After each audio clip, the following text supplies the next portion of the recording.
Hello and welcome to Original Soundchat, where video game music is a work of art.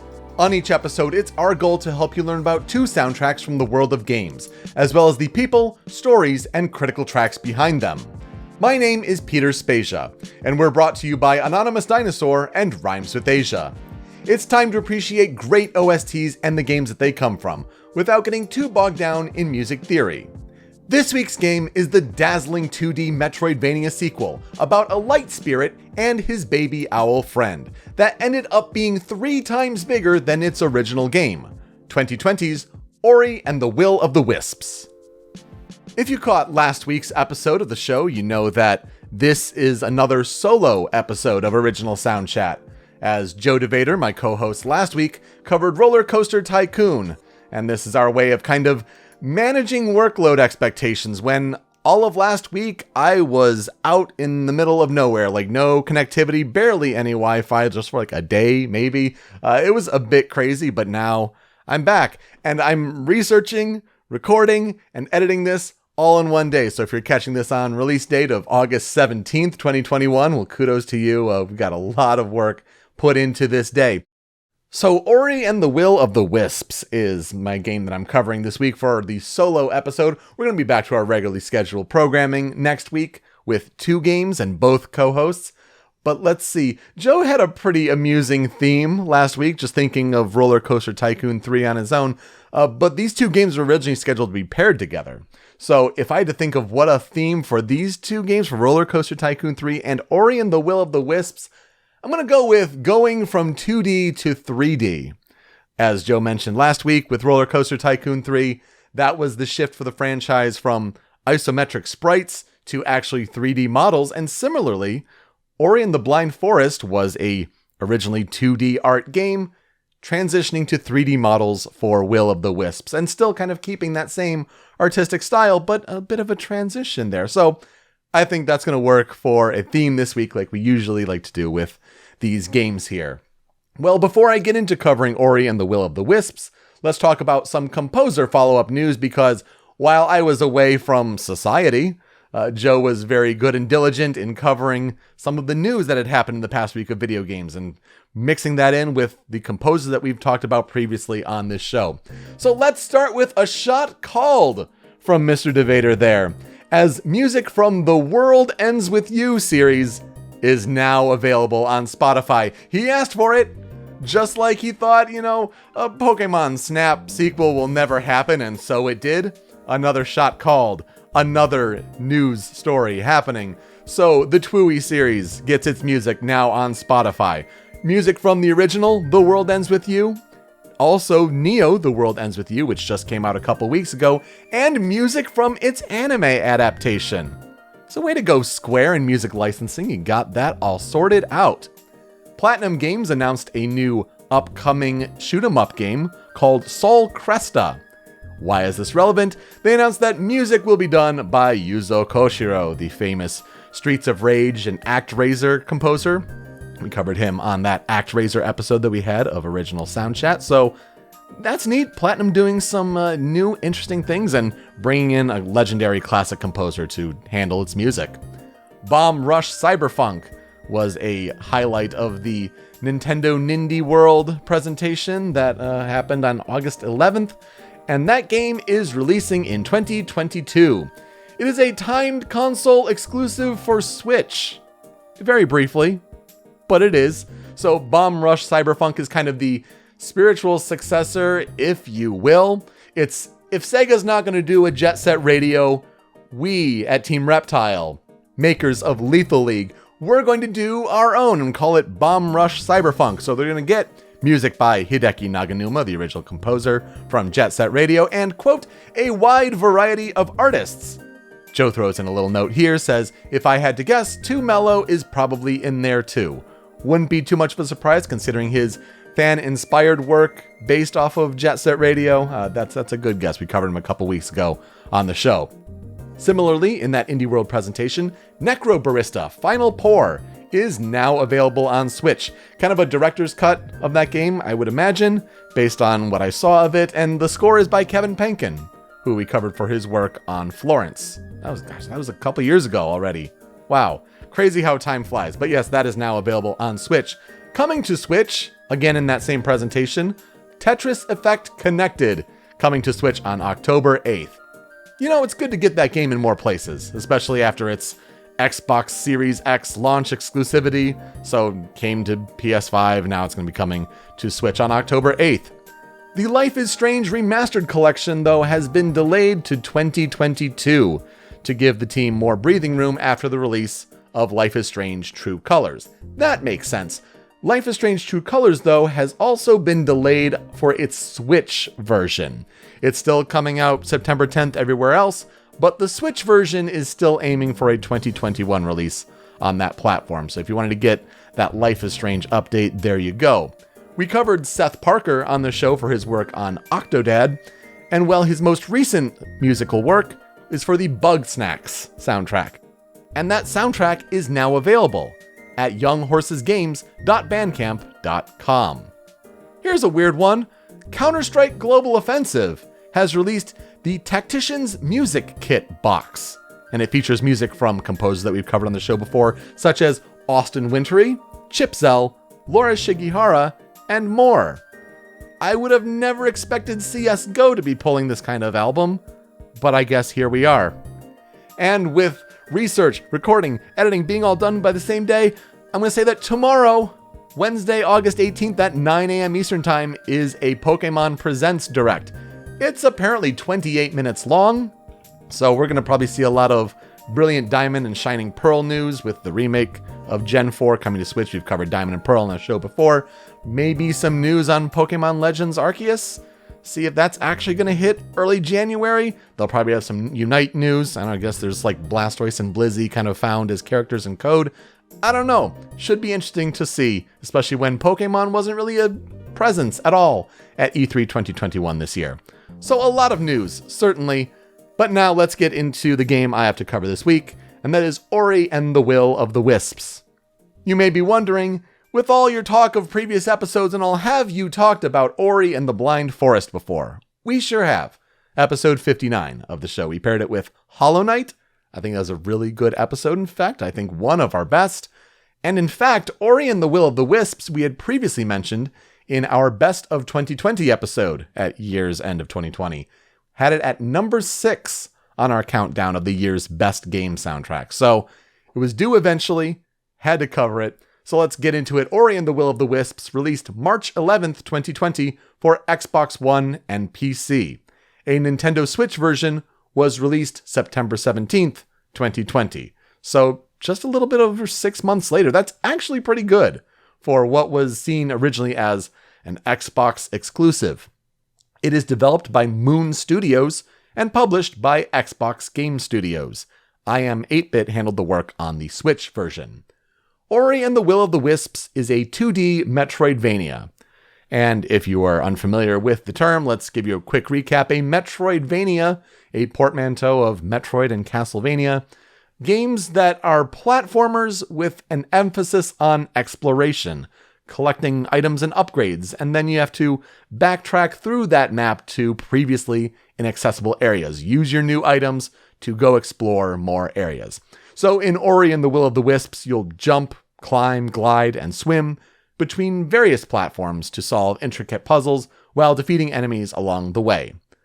Unlike its predecessor, Ori and the Blind Forest, Will of the Wisps relies on autosaving rather than manually placed soul links or save points. Instead of sequential upgrades, shards with different abilities can be found throughout the game. And you can equip them, you can only equip so many, but you equip them to Ori to customize your playstyle. The biggest change of all, though, is an overhaul of the combat system with the use of different weapons. And this ditches Blind Forest's use of spirit flames as the only way to attack enemies for a variety of ways to take care of enemies. A sword, a bow, a hammer, you name it, and you switch through these different options through a really neat radial menu. The plot of Ori and the Will of the Wisps follows the events of Ori and the Blind Forest, where the last egg of the owl Kuro hatches, and the makeshift family of Ori, Naru, and Gumo raises the baby owl Ku. Being born with a damaged wing, though, Ku is unable to fly, until Gumo affixes Kuro's feather to it. So Ku and Ori go on a flight that ends up taking them out of Nibble and into Niwen, where a storm separates them. Unfortunately, Niwen is a land of corruption and decay, watched over by a deformed and vicious owl named Shriek. To restore the land, Ori must collect the 5 wisps that the light spirit was separated into. Can Ori restore the light of the forest? Will he be able to find Ku? And what is Shriek's story? This is where I would ask Joe what are his experiences with Ori and the Will of the Wisps, but since he's not here on this solo episode, I guess I'll just take it. I played Ori and the Blind Forest just before recording the episode for original Soundchat on it, so early March of 2020. It was kind of a blind spot for me for a while, and literally, if you go back and listen to that episode, I finished it a couple hours before we recorded it, so it was very fresh. And I remember loving it. And I was doing that to prepare for the impending release of Ori and the Will of the Wisps. I had Game Pass. Will of the Wisps was a Game Pass game. I was like, it's a perfect opportunity for me to play this game and really get into this franchise. And I remember playing Will of the Wisps over the course of a few days, appreciating its greater size, appreciating the additional weapons, and really enjoying the experience. But what took me was taking that soundtrack to that next level. And I'm like, you know what? This is definitely in my top 10 games of the year. As I sorted them at year's end, it ended up number 5, my 5th favorite game of 2020, which for a heck of a year that 2020 was, that was really saying something. So a remarkable game, and one I knew I had to bring to the show eventually as a follow-up to Blind Forest. And so when the team at Moon Studios was working on Ori and the Will of the Wisps as a follow-up to Ori and the Blind Forest, they're coming off of a tremendous success, critically and commercially. But they heard feedback from players that they wanted a bigger game experience. So the team set out to make their Super Mario Bros. 3 to the original Super Mario Bros. They wanted to make a game that was bigger in size and scope, yet with narrative continuity. If you're interested, the internal code name inside Moon Studios was Patagonia, which is a mouthful, but less of a mouthful than Ori and the Will of the Wisps, I suppose. So the biggest change, as I kind of referred to at the top of the show, was changing Blind Forest's 2D art into 3D models for the characters and the world. And it still allowed the team to really represent the game's distinctive visual style that Ori had kind of carved out for itself as almost like a painterly sort of world. They were able to make that happen, but they could do more with 3D models with different animations and also multi-layered backgrounds. So it was a good move overall. The game is gorgeous, especially when you scale it up. And now the game could run at 4K and 120 frames per second. It's just spectacular, honestly. We have to remind you, though, that Moon Studios, you referred to them a couple times as the developer, they're an indie team of remote workers without a centralized office. And so they're all working, remotely here. Especially, the game came out right before COVID hit. Isn't that wild to think? They probably would have been okay, honestly, working remotely. But this is still their setup. They're not based in London or based in Austin, Texas. No, they're everywhere, all around the world. And yet they needed more talent to make this game happen. The team was originally about 20 in size at the time of Ori and the Blind Forest's release, and it expanded to around 80 by the time Will of the Wisps was completed. A couple notable talents that they recruited, though. One of them was Jeremy Gritton. He was an artist for Blizzard Entertainment at the time, and, that does give me a little bit of a cringe at the moment, just saying that, especially with all that Activision Blizzard is going through. But we can put that aside, go research that. Please, game industry, unionize. We've said our piece on the show about that. Jeremy Gritton worked for Blizzard at the time of Ori and the Blind Forest's release, and he was so impressed with the original game, he left Blizzard to join Moon Studios to help lead the art development in Will of the Wisps. The other more famous acquisition, I would say, for the Will of the Wisps team was Milton Guasti. He is also known as Dr. M64, who had gained online acclaim for developing the fan project AM2R, another Metroid 2 remake, which was famously shut down with DMCA notices after its release in 2016. We didn't know at the time that was because Nintendo was unknowingly making their own Metroid 2 remake. So Guasti ended up joining Moon Studios, and he worked on the level design for Ori and the Will of the Wisps. The team ended up making a game that they approximated was 3 times larger than Blind Forest. But this size of a Metroidvania, where you change one thing and it has ripple effects throughout the world, this resulted in a few delays for the game.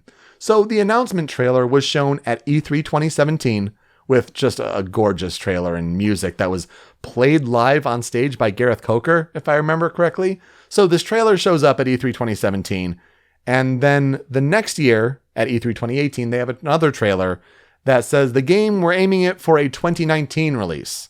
Well, at E3 2019, a release date of February 11th, 2020 was announced. But this would eventually slip a month for final polish, and that was announced at the Game Awards 2019. The Switch version, though, that was an out-now announcement, a shadow drop as they call it in the industry. The final announcement in a Nintendo Direct Mini Partner Showcase on September 17th, 2020. Last announcement, out now, Will o' the Wisps on Switch. The game was reviewed very well, with a Metacritic score of 90 on Xbox One and 88 on PC. The Switch version would receive a 93, making it tied for the second highest reviewed game of 2020 behind Persona 5 Royal. Just think about that. It was on the same level as Half-Life Alyx and The Last of Us Part 2 as far as Metacritic score goes. It's a bit wild. Critics praised the game's visuals, combat, elements of exploration, environments, the chase sequences, which were a big problem in the original Blind Forest, and of course, the soundtrack. However, criticism was aimed at technical issues, such as frame rate issues, some loading issues, some visual bugs, though these were largely resolved with a day one patch, and even more so with eventual optimizations for Xbox Series X. The game had more than 400,000 unique players on its first day. As of November 2020, 2.8 million people had played the game, with at least 516,000 people beating it. This information comes straight from Moon Studios, but it is kind of actually skewed because, as I mentioned before, the game was available on Xbox Game Pass, so there's no real clear info on actual sales numbers of people who bought the game flat out, much less, what happened with Nintendo Switch in that version. The game received a lot of nominations from the big awards shows, but no real wins. Again, 2020, a crazy competitive year for games, a wonderful year for games. And Ori stood out, but its early release in the year, plus its technical problems at the time of launch, kind of made it get lost in the mud a little bit. But it still received 3 nominations at the Game Awards 2020 for Best Art Direction, Best Score and Music, and Best Action Adventure Game. It was nominated for 2 BAFTAs in Animation and Music. It got 5 nominations from the DICE Awards, including Outstanding Achievement in Original Music Composition. If it matters, it won Xbox Game of the Year at the Golden Joysticks. Okay, and of course a bunch of Navigator Awards, but there's always a bunch of Navigator Awards, to be honest. But yeah, it was a darling that got nominated a lot, just did not win all that much. Kind of makes me think of Horizon Zero Dawn in 2017. Another amazing year for games. Great game. Nominated, just didn't take home all of the hardware there. As far as the future and legacy of Ori after Will of the Wisps, it's tough to imagine a sequel, but I suppose anything is possible. It takes a long time to make those kind of games. The composer for Ori and the Will of the Wisps is the aforementioned Gareth Coker. We have covered him previously on the show during that Blind Forest episode 59, so go check out our profile of him there if you're curious. So we had to find a musician, an arranger, someone else from the music team to kind of fill that out, and it's finally time to talk about Kristin Naigus. Kristin Naigus is based out of Orlando, Florida, and she is an active freelance orchestral musician, specifically with woodwind performance, and she is most known for playing the oboe. Kristin Naigus had an early passion for astronomy as a kid, but really took to band classes in school at age 11, where she started with the oboe. What an amazing instrument to start with the double reeds and all that. I think she was telling a story on a podcast that I was listening to where like her mother said, like who had played the flute, and so like she said, no, don't go for flute because there'll be competition there. Try this out. And so it was. The oboe stuck. In fact, it stuck so well that she knew she wanted to be a musician and pursue that career, and she holds degrees in oboe performance from the University of Michigan and the University of Florida. She performs regularly in over half a dozen professional symphonies and countless other ensembles throughout the state of Florida, including the Gainesville Orchestra, Ocala Symphony, Orlando Philharmonic, and the Space Coast Symphony. According to the biography on her website, she has shared the stage with names such as Idina Menzel, Johnny Mathis, and Kansas on their Florida tours, as well as video game symphony productions, such as Distant Worlds music from Final Fantasy, Video Games Live, and Pokemon Symphonic Evolutions. In addition to live performances, and what's most relevant for this show, she works as a session musician for media projects such as video games. It was interesting to hear her talk about like the changing technology, especially for musicians, and like adapting, especially during COVID times, to working remotely and like having your home studio kind of built up. But even before then, she would note how to save costs of hiring orchestras, some composers would use orchestral sound libraries that they can program on their computer. And it wouldn't sound exactly the same as a live orchestra, but it would get pretty close. Well, Naigus would offer the service, and still does, of recording her live instruments, all of her different woodwind instruments, from her home studio, which can then be sent to the composers for mixing in with the computer samples for a more authentic sound. She also uses this methodology to collaborate with other live musicians from all over the world. And it's just a sign that technology is really helping to change and evolve the industry over time. Just fascinating to hear her talk about.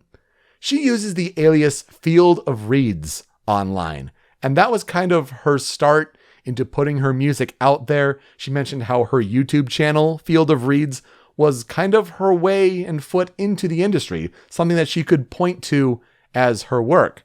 And one of her works was that she helped establish Project Destati with two others, which, quote, celebrates the rich musical scores of Kingdom Hearts with all new orchestral arrangements.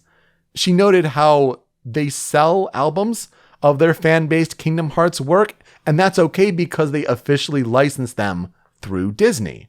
Something that people in the music industry would know about and make sure to do. Just really interesting. She also has a Twitter account. You can follow her on Twitter at field_of_reeds.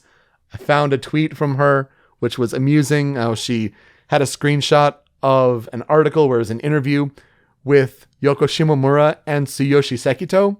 Shimomura, the classic Kingdom Hearts composer. And we mentioned Tsuyoshi Sekito a few weeks ago with coverage that Joe did of Kingdom Hearts 3D Dream Drop Distance.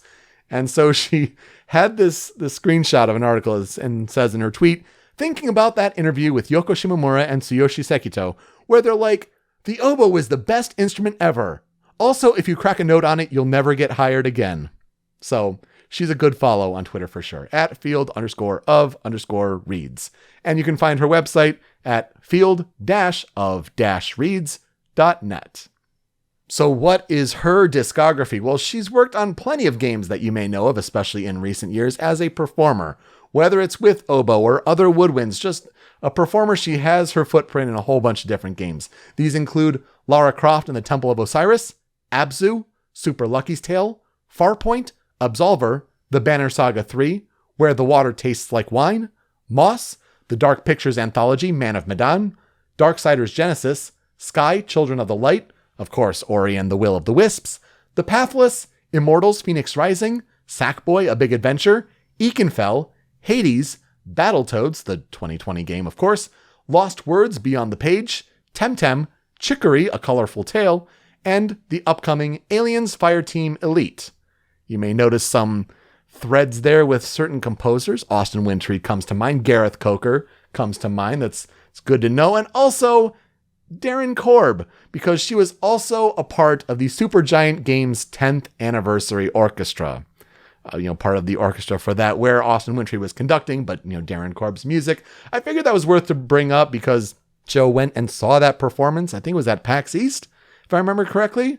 So, hey, Joe, you probably saw Kristin Naigus perform. There you go. The historical development research for Ori and the Will of the Wisps specifically, though, we get back to Gareth Coker, who composed the first game's soundtrack, and he continued to do the music for the sequel.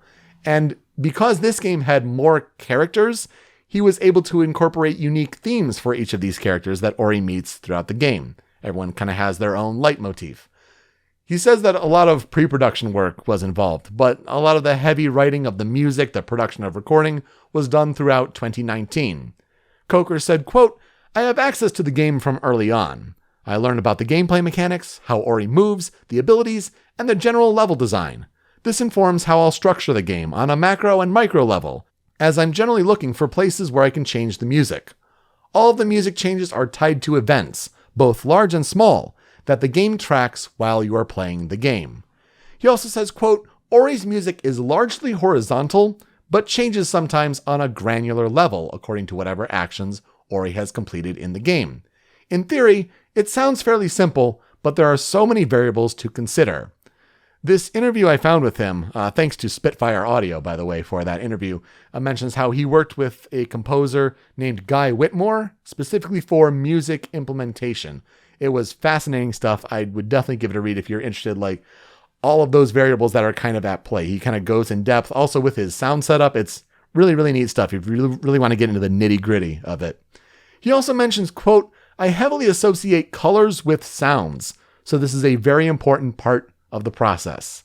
I think that's fascinating. A couple of tracks on the cutting room floor in particular I picked out because if you had to kind of envision that synesthesia effect, if you will, you can definitely kind of feel what he was going for. And I really found that very interesting. Fortunately, though, Ori and the Blind Forest's success led to a foundational DNA that could be iterated upon for Will of the Wisps. So he didn't have to change too much. When it worked the first time, let's just kind of make it grow from that base and foundation. When it comes to involving Kristin Naigus, though, Coker mentions how she owns a, quote, "plethora of whirlwind instruments," and 21 of those were used in the soundtrack. That sounds like quite the collection. I also want to note how it was really interesting to read interviews with Gareth Coker about this game specifically, where I was more focusing on Blind Forest for that episode, and how he's kind of teasing future projects of his in a couple different places, which, now we know to have been Immortals Phoenix Rising and the upcoming Halo Infinite. Just really cool stuff when he's like, "Oh, I'm working on a franchise, a storied franchise. I can't talk about it, but it's a huge departure from what I've done." And it's like, oh, you're talking about Halo now with hindsight. Just super interesting. Love kind of getting that kind of extra context there.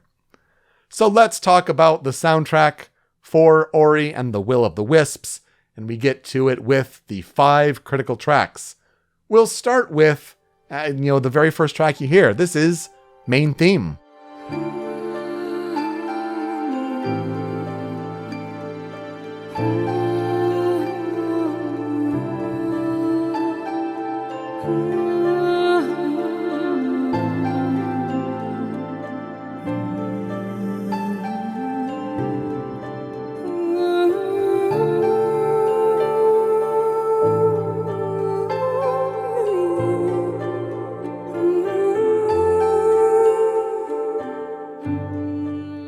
So as you might imagine, this is the main menu theme, and it is the very start of the game.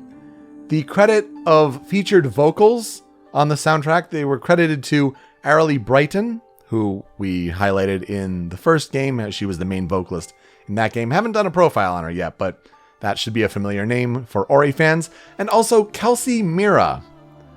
Since there aren't really track-by-track credits, though, it's unclear who is singing here. It may sound like a different vocal quality, but I'm not familiar with Arely Brighton's lower register, so it could be Kelsey Mira. Who knows? But yes, this is a calm, mellow version of that main Ori theme that was originally established in Blind Forest. And again, for the first impression that you get for the soundtrack, it's a little darker, it's more mellow. I almost didn't include it here in the Critical 5 because of just how strong this soundtrack is. But, re-listening a couple times, like, I just can't deny the initial impact it makes. It really is a must here. Had to be included, especially when it is returning that familiar melody, that main leitmotif for Ori's theme. And yet it somehow hits more after beating the game. So it sounds like kind of a more mellow start than some of our Critical 5s may have, but trust me, it's a good one to have here for sure. Number 2 on the Critical 5, let's get into some more action, shall we say. This is Dashing and Bashing.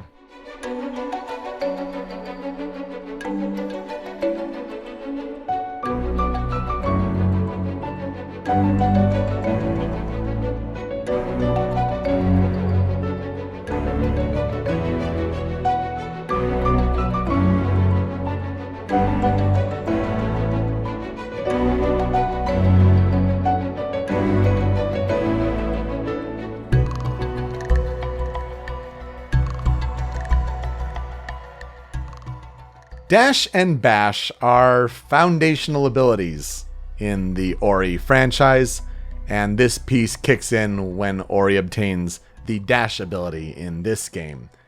And wow, it is just great early level music.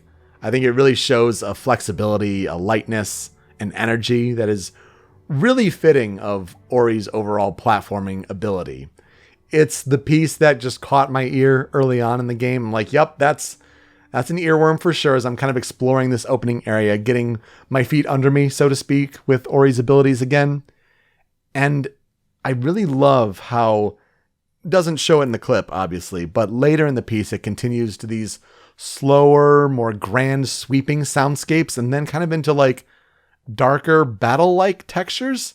And I feel like it really shows off the variety and depth that's possible that, Coker was talking about, where based on what the player is controlling and doing for Ori, what Ori is doing in the game, the soundtrack, the music can change based on that. And I think it's a good kind of texture and soundscape for this opening level where you're kind of learning how to platform as Ori again.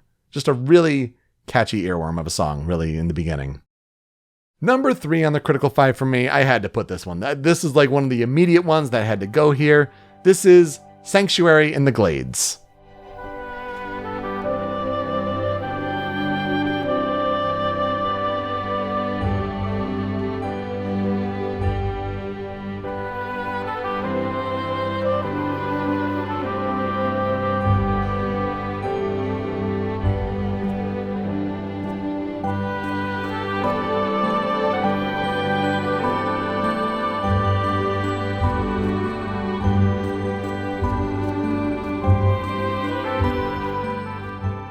In Will of the Wisps, the Wellspring Glades are the main hub area of the overall world of Newen.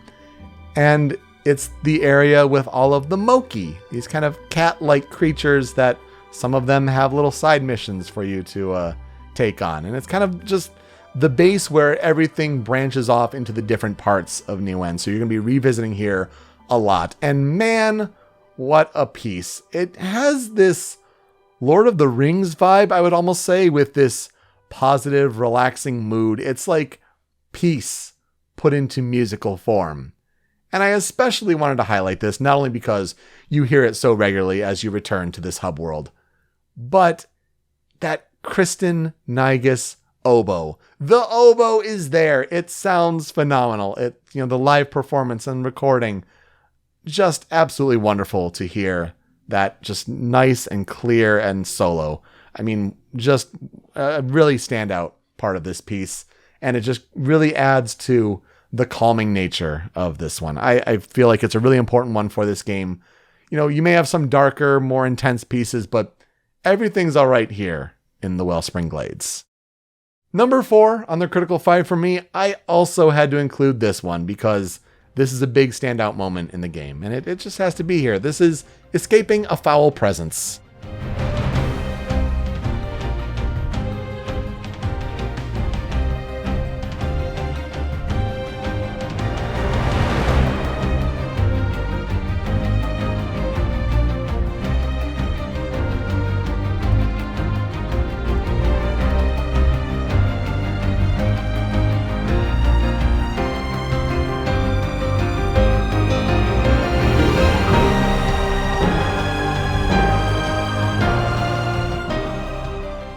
Ori and the Blind Forest, notable for its escape sequences.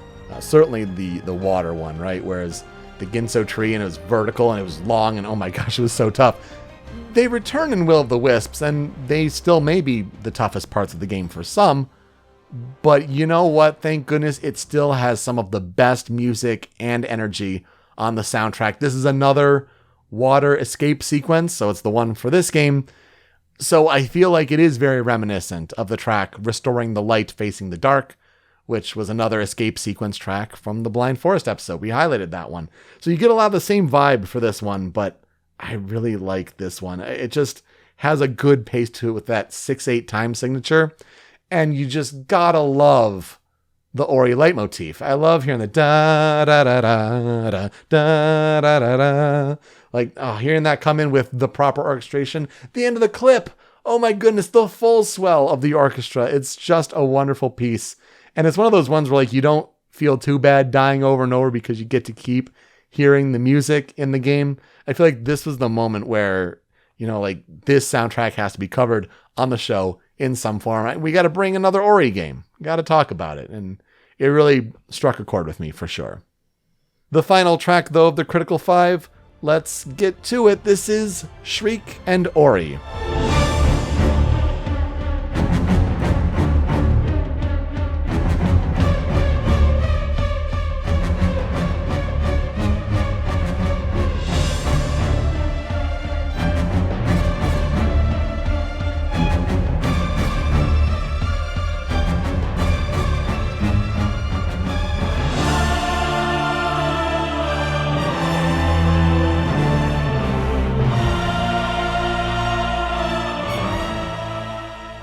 This piece plays during the final boss battle against Shriek, and it is the longest track on the soundtrack, which makes sense for the long, tedious, multi-staged battle. It's a doozy of a boss battle for sure.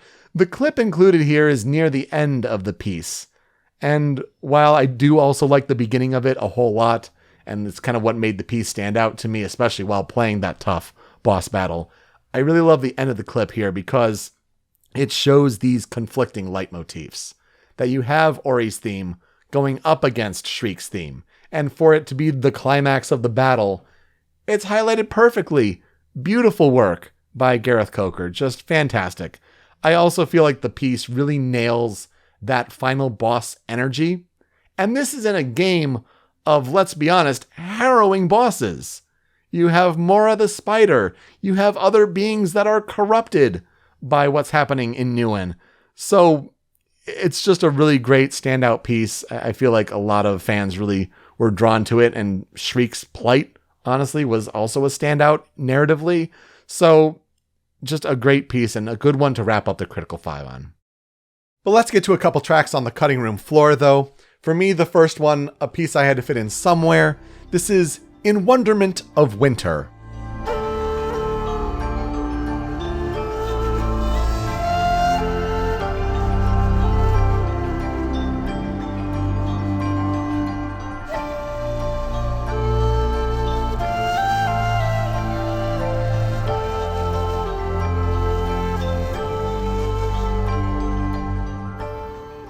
This plays in the wintry, snowy environment, particularly when the light burst ability is obtained, where you can kind of create your own fireball in a way. It's a good ability to have. I don't think I use it too much, only in the puzzles where it was needed, but this is a piece where really caught my ear as setting the tone and the environment perfectly.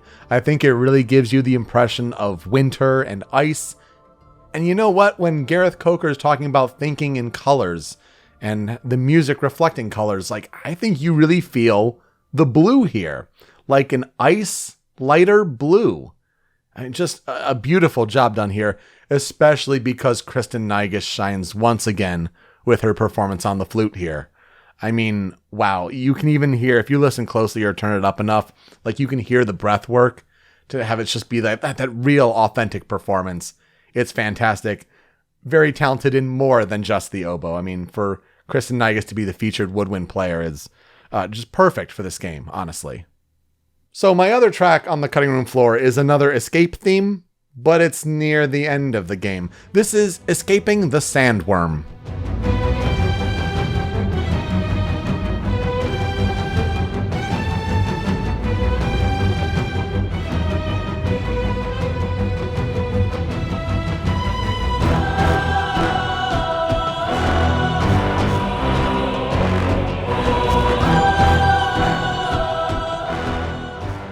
This is the escape theme I can visualize the gameplay of the most. It takes place during the escape sequence at the end of the Wind-Torn Ruins. So it's after you've collected the final wisp and you have to get out of there to get back to the Spirit Hollow to save the spirit of the forest. And it's a really cool piece. So when you're talking about sandworm, you're talking about like dirt and earth. And so you have this aggressive orchestral energy with the big low brass coming in for like that rough earth environment. Again, if you want to picture a color, you're thinking like, I think at least browns and oranges, and it's just dirty. Like, it's a really well done piece here. And again, one that I can picture playing. You have this dig ability and you're trying to go kind of toe to toe to get out of the environment, escape this sandworm. Just another really memorable moment in that game. So what will I never forget about Ori and the Will of the Wisps? It's a game I really want to go back to eventually, especially after all the performance patches. I mean, I played it a few days after launch, and yeah, there were some tech struggles, I feel like. Unfortunately, I feel like that really did hinder looking back on the game because, through all intents and purposes, from what people report, it's only gotten better. Like, it's the best version that it will be, and it's a near flawless experience. A tremendous sequel, honestly. And with the soundtrack, it's one that is so calming to listen to. You could even fall asleep to it, honestly. It's just that relaxing. But the key battle moments, the key action moments are so well supported. I mean, that spider boss battle is intense. And I really wanted to put more of the spider on here. I just didn't have room for it. But man, it's a soundtrack that I've really wanted to talk about for a while. And I feel like, if I was going to just gush about a game, Ori and the Will of the Wisps is a good one to do that about. I feel like Joe still has yet to get to Blind Forest this year, if we're talking about some of his resolutions with Danganronpa and Ori. So he is still yet to get to it, but maybe this is when he comes back to and listens to it at some other point. So yes, for a theme of 2D to 3D, kind of tying into last week's Roller Coaster Tycoon, games that were going to be initially paired together before we did these solo episodes. Honestly, I think it really helps to do this. It's a good way to kind of split up the work, have it not get too overwhelming, yet still deliver you content.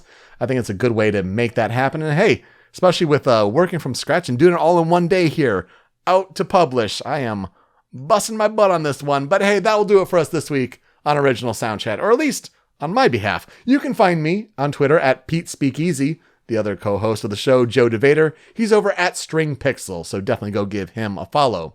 The video version of the show is on the Rhymes with Asia YouTube channel, but it's that MP3 podcast version that you really want. And it's hosted by Anonymous Dinosaur at anondino.squarespace.com. It's where Joe's other podcast, Smasherpieces, is hosted. And you can find Original Soundchat and Smasherpieces wherever you get your podcasts. Apple Podcasts, Google Podcasts, even on Spotify, where we have a feed with the episodes, and you can definitely subscribe and listen there. But we also have a Spotify playlist. And that's when, if we talk about a video game track on this show, and it's on Spotify, it's getting added to this monster playlist. Obviously, The World Ends With You is getting added, as we mentioned at the top of the show with the composer follow-up news, but Ori and the Will of the Wisps does have its soundtrack on Spotify. So we already had some tracks there based on the Best of 2020 episode, but we're going to add a few more. We kind of switched out one of the Critical 5 there. We added a couple of the Cutting Room Floor tracks here, so those will be added on the Spotify playlist. When you're done listening, you can find us on social media at Soundchat OST, where you can leave feedback for us. Did you like these solo episodes? Would you like to hear more in the future? How was that for you? Also, just how are we doing on these episodes? And give us suggestions like, what games would you like to hear covered on the show in the future? We're listening, and we're hoping to do more of them in 2021 here. Next week on the show, we're back to a regularly scheduled episode with 2 games. Joe, as he mentioned last time, will be talking about Beatrice Martin. I will be talking about Ilan Eshkeri. Should be interesting to do research on that game in particular. I'm interested in learning about that, for sure. it's another 2020 game, if you want to kind of piece things together. So let's play us out. We like to highlight a fan cover, a fan remix of something from the soundtrack, whether it's, a song that we covered on the show or whatever's out there, because fan artists do great work. And usually we either transition to the next game or we'll play us out here. So Lara Loft, featuring Thomas Kruger, did a main theme cover for Ori and the Will of the Wisps, and Lara has a great voice, so I feel like it was worth covering on the show to play us out. That will do it for us this week on Original Sound Chat. Back to a duo episode next week. We'll see you next time. Take care.